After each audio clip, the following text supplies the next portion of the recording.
Ladies and gentlemen, this RedGamerTech.com video, we have news that Google are going to be producing a video games console.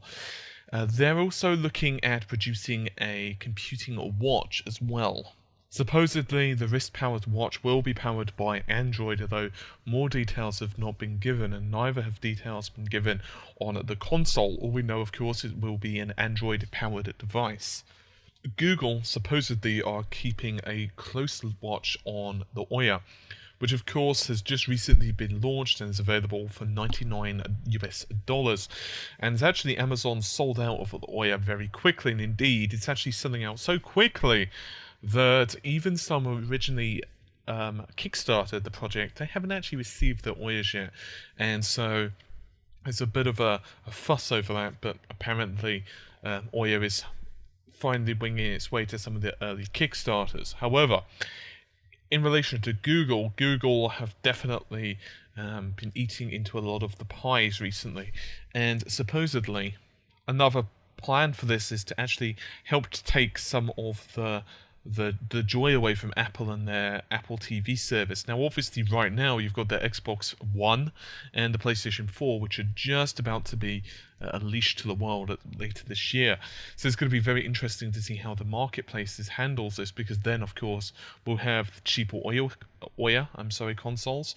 We'll have, of course, the PS4 and Xbox One. We'll have the Nintendo Wii, and even Steam Box will be released at some point as well. Now, Valve are working on the Steam Box, and we don't really know much about it. There have been rumoured specs, but just how accurate they're going to be, it's unknown. We do know, however, that it will be using the Linux version, or Linux operating system, and that's one of the reasons that Valve have been very supportive of Linux of late, and a lot of their games have now started to be ported over to the Linux platform.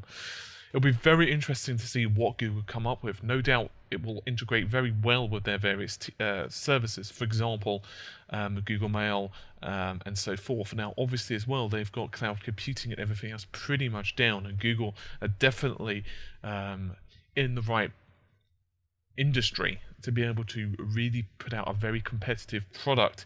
It'll be interesting to see if they go more the Ouya route, in other words, low cost, yet less powerful device, not really in the mindset to compete with, say, the Xbox, or whether they'll be going more whole hog, and whether it'll be spec-wise comparable to the PlayStation 4 and Xbox One. In fact, theoretically, it could even be slightly above those two systems, because obviously it will be released a little bit later. No doubt, however, Google will want to be very competitive on the price, because it really is turning into a case where the console market is becoming extremely hard fought over. And of course, just a few years ago, this is not the case. There were only three competitors in the scene, and of course you've got PC gaming, which somewhat stood outside of all this.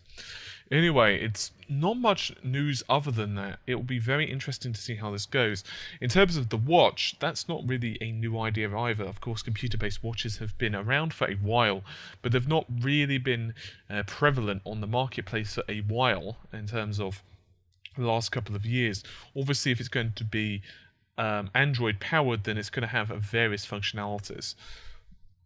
I'm actually somewhat anxious to see what Google are going to come up with, and no doubt I'm not the only one. I have a feeling that both Microsoft and Sony are going to be extremely nervous over the next couple of months while we wait for some of the details to leak. Anyway, I think that's just about it for this particular video. Hopefully you've enjoyed it. I will see you soon. Take care and bye for now.